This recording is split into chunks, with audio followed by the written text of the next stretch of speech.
defecating inside the sacred halls of heaven, breaking down rice paddy banks and filling in irrigation channels, hurling a flayed, bloodied horse into a weaving hut, causing the goddess of weaving to die, killing a goddess in a rage for serving food from the wrong end of her body, and from her corpse, the 5 grains and silkworms are born. These are all episodes from the mythology of Susanoo, the raging storm god, one of the most important figures in all of Japanese mythology. In our last episode, we explored Susanoo as the hero who slays the great serpent Yamata no Orochi. Today, we turn to his other face, the mystery of why a hero god behaves with such violence, and the question of who Susanoo really was. The Izumo Kuden, the oral tradition preserved by the Izumo clan, offers a remarkable answer.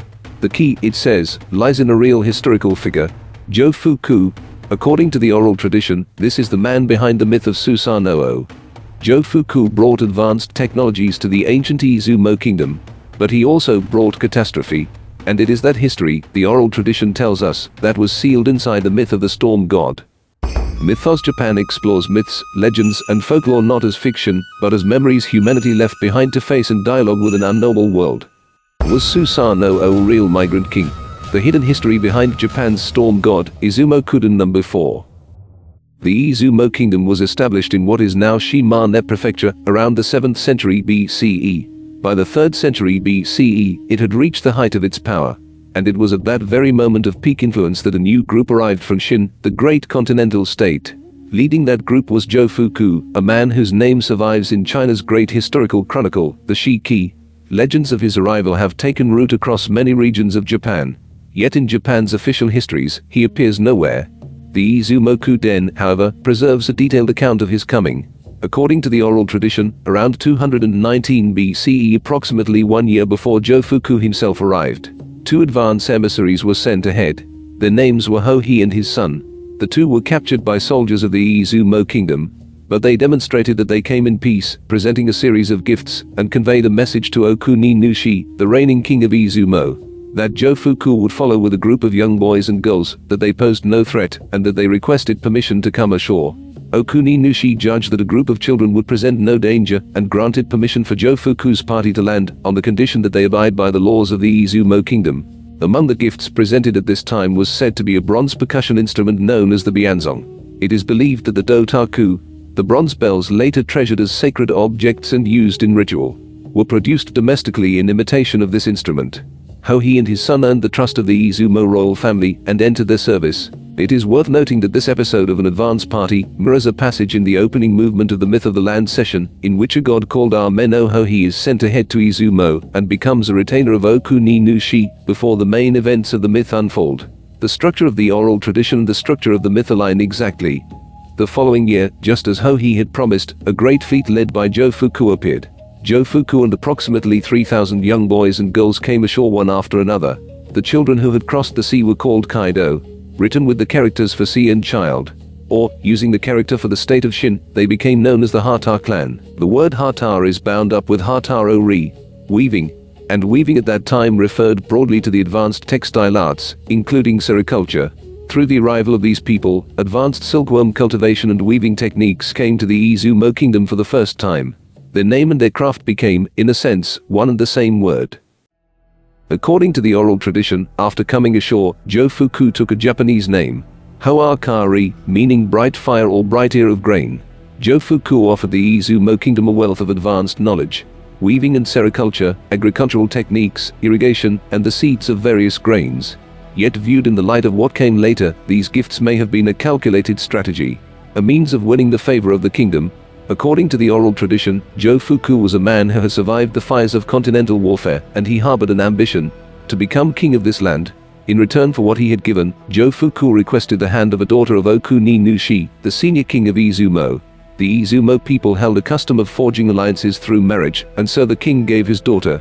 From the union of Jofuku and the princess of Izumo, a son was born, Isotake. But then, perhaps driven by impatience in his pursuit of power, Jofuku committed an act from which there could be no return. Together with Hohi and his son, he conspired against the senior king and the junior king of Izumo in turn, abandoning them on a remote island and leaving them to die of exposure. The Izumo kingdom was thrown into chaos. When the truth of the incident came to light, Jofuku fled alone back to the continent, fearing imprisonment. leaving behind his wife, his son Isotake, and the Hata clan. How he and his son, who had taken part in the conspiracy, were captured and imprisoned. With nowhere to go, Isotake and the Hata clan relocated far from Izumo to Tanba in present-day Kyoto Prefecture. There they would later establish a new power, the Armabe clan, carrying the bloodlines of both the Izumo royal family and the Hata. Jofuku, however, could not relinquish his dream of becoming king. After returning to Qin, he set out for Japan once more, this time leading another 3,000 young boys and girls, as well as a group of adult skilled workers. He made his second landing in Tsukushi on Kyushu, present-day Saga Prefecture, this time taking the Japanese name Nigi Hayahi. The meaning of this name is not fully understood, though one theory holds that Hayahi means fast fire, that is, a meteor, and that the name reflects a belief in stellar deities that Jofuku is said to have held. Here again, Jofuku took as his consort the daughter of a powerful clan descended from the Izumo royal line. From this union, a prince was born, Hikohoho Demi. Their descendants went on to establish a new force in Kyushu, the Mononobe clan. Their base is believed to have been the Yoshi-no-Gari site. Thus, from his first visit, the Armabe clan took root in Tanba. From his second, the Mononobe clan rose in Kyushu, two distinct powers in distant lands, bound by blood. And the oral tradition tells us that these clans, and the descendants who branched from the Izumo royal house, would go on to play a decisive role in the clan conflicts of later ages, and ultimately in the formation of the centralized Yamato dynasty. This is the account the oral tradition preserves of Jofuku's true history. And it is this history, the oral tradition says, that was encoded into the myth of Susanoo. In our previous episode, we established that Susanoo was banished from the heavens for acts of violence, and descended to Izumo. Those acts of violence are the very episodes described at the opening of this episode. Hidden within them are a series of motifs. Let us work through them in turn. Susanoo fell into conflict with his elder sister, the sun deity Amaterasu, and ran amok through her celestial realm. The acts attributed to him are as follows: defecating inside the sacred halls of heaven, and breaking down rice paddy banks and filling in irrigation channels. These can be read not only as acts of destruction, but as expressions of agricultural reform. Scattering excrement was, from the perspective of those accustomed to older methods, a shocking new agricultural practice. The use of manure as fertilizer, breaking down paddy banks and filling in channels, meanwhile, can be understood as describing the large-scale reshaping of rice fields, land consolidation, and the laying of new irrigation waterways. Next, hurling a flayed, bloodied horse into a weaving hut, causing the goddess to die when she drives a weaving shuttle into her own body. Hidden within this episode are two key motifs: the hide of a horse and the death of a goddess. This is precisely the same motif as the horse and maiden legend, a silkworm origin myth also recorded in the Chinese collection the Sojin Ki. In that story, a horse is slain. Its hide wraps around a girl and carries her up to heaven, where she dies. And from this the silkworm is born. Here too, the same two elements appear: the hide of a horse and the death of a woman. These may seem like strange details, but they are significant motifs in myths that speak to the origin of sericulture. A fuller decoding of what they mean is reserved for a future episode. But what we can say here is that through these motifs, the myth identifies Susanoo as the one who brought the arts of sericulture and weaving. And that same thread continues in the episode that follows. Then, killing the goddess Ogetsuhime in a rage for serving food from the wrong end of her body. And from her body, the 5 grains and silkworms are born, giving rise to agriculture. This matches the structure of the Heniwell-type myth, a pattern of agricultural origin mythology widely distributed across island Southeast Asia, in which food is born from the body of a slain deity. Here again, Susanoo is identified as the origin of the 5 grains, of farming, and of sericulture. When we decode these motifs together, what emerges is this.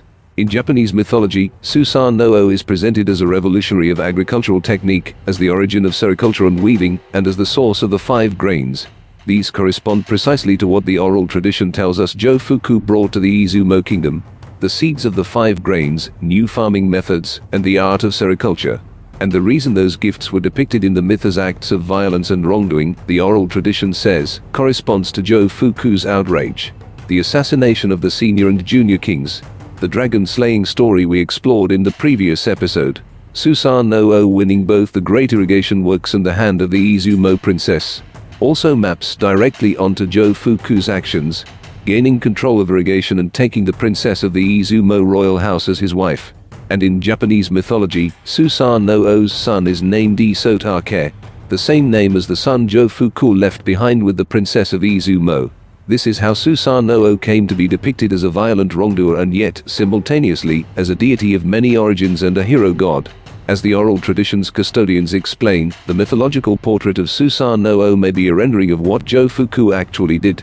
Legends of Jofuku's arrival survive across Japan, and Chinese historical sources record that Jofuku went to Japan and never returned, which lends considerable credibility to the proposition that he did indeed come to these shores.